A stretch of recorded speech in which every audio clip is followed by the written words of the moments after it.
The Valley of the Shadow of Death.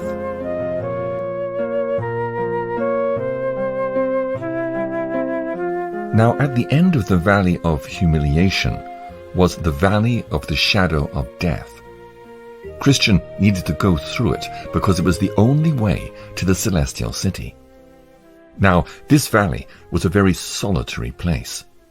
The prophet Jeremiah thus describes it: a wilderness, a land of deserts and of pits, a land of drought and of the shadow of death, a land that no man, but a Christian, passed through, and where no man dwelt. Now here, Christian had a more difficult battle than in his fight with Apollyon, as you shall see by what follows.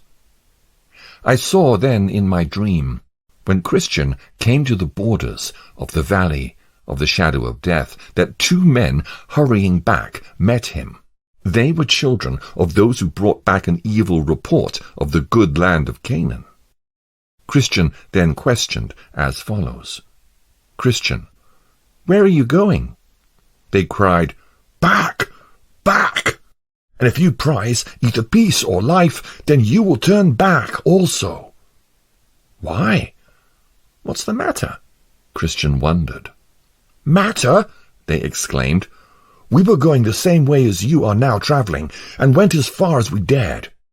Indeed, we were almost past being able to come back, for had we gone a little further, we would not have been here to bring the news to you.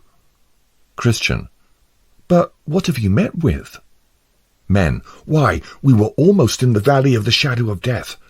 But fortunately, we looked ahead and saw the danger before we came to it. Christian, but what did you see? Men, see? Why, the valley itself, which is as dark as pitch. We saw hobgoblins, satyrs, and dragons of the pit.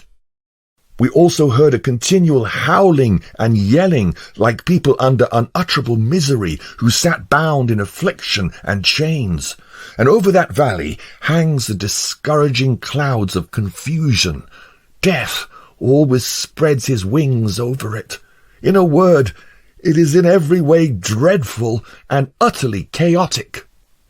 Christian, in spite of what you've said, yet this is the way to my desired haven.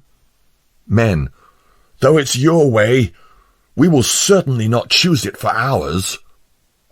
So they parted, and Christian went on his way, keeping his sword drawn in his hand for fear that he would be assaulted. I then saw in my dream that as far as this valley stretched, there was a very deep ditch on the right hand. That is the ditch into which the blind have led the blind in all ages, and have both miserably perished there. Behold, on the left hand was a very dangerous quagmire, into which, if even a godly man falls, he can find no bottom for his foot to stand on. Into that quagmire King David once fell, and no doubt would have been smothered, had not he who is able plucked him out. The pathway through this valley was exceedingly narrow. Therefore Christian had great difficulty. For when he sought in the dark to shun the ditch on the one side, he was ready to tip over into the mire on the other side. As he carefully sought to escape the mire, he would almost fall into the ditch. Thus he went on, sighing bitterly.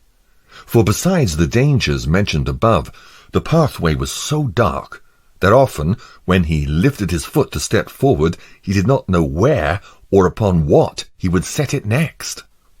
And in the midst of this valley, he saw the mouth of hell, which was very close to the narrow path.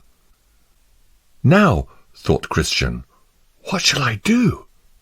The flame and smoke would continually come out in such abundance, with sparks and hideous noises, things which Christian could not fight with his sword, as he did Apollyon before. Therefore he was forced to put his sword away, and take up another weapon, called all prayer. So he cried out, O Lord, I beseech you, deliver my soul." Thus he went on for a great while, with the flames still reaching towards him. He also heard doleful voices and rushings to and fro, so that oftentimes he thought he would be torn in pieces or trodden down like mire in the streets. This frightful sight was seen, and these dreadful noises were heard by him for several miles. Arriving at a place where he thought he heard a company of fiends coming forward to meet him, he stopped and pondered what was best for him to do. Sometimes he had half a mind to go back. Then again, he thought he might be already halfway through the valley. He also remembered how he had already vanquished many dangers, and that the danger of going back might now be much more than for him to go forward. So he resolved to persevere on the dangerous path. Yet the fiends came nearer and nearer, and when they were almost upon him, he cried out with a most forceful voice, "I will walk in the strength of the Lord my God." With this, the fiends retreated and came no further. It's important to note that now poor Christian was so bewildered that he did not know his own voice. Just when he'd come near the mouth of the burning pit, one of the wicked ones snuck up stealthily behind him, whispering and suggesting many grievous blasphemies to him, which he thought had proceeded from his own mind. This tried Christian more than anything that he met with before, to think that he would now blaspheme him who he loved so much. Yet, if he could have helped it, he would not have done it. But he had not the discretion to either stop his ears or to know from whence these blasphemies came. When Christian had travelled in this disconsolate condition for a considerable time, he thought that he heard the voice of a man somewhere ahead of him saying, "Though I walk through the valley of the shadow of death, I will fear no evil, for you are with me." Then he was glad, and for these reasons. First, because he realized by this that someone who feared God was in this valley, as well as himself. Secondly, he realized that God was with him in that dark and dismal state, though he could not perceive him. Thirdly, he hoped that he could overtake the person ahead of him, and to have company soon. So Christian went on, and called to the person ahead of him.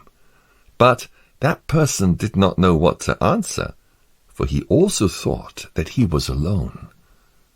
By and by, the day broke. Then Christian said, "He has turned the shadow of death into morning."